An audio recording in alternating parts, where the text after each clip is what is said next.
દરબાર રામચંદભાઈ જૈન મિત્ર ચંદ્રકાંતભાઈની પ્રેરણાથી વ્યાખ્યાન સાંભળવા ઉપાશ્રયમાં આવ્યા. પ્રભુની વાણી રામચંદભાઈને ખૂબ ગમી ગઈ.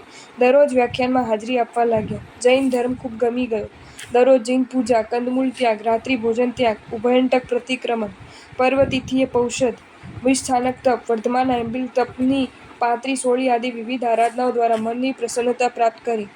અબ્રાહ્મણો પાપે 9 લાખ ગર્ભજ પંચેન્દ્રિય મનુષ્ય વગેરે અનેક જીવોની હિંસાની વાત સદ્ગુરુના શ્રીમુખે સાંભળ્યા બાદ શ્રદ્ધાપૂર્વક સ્વીકારીને 28 વર્ષની વયે સજોડે બ્રહ્મચર્ય વ્રત સ્વીકારવાનો ભગીરથ પુરુષાર્થ કર્યો.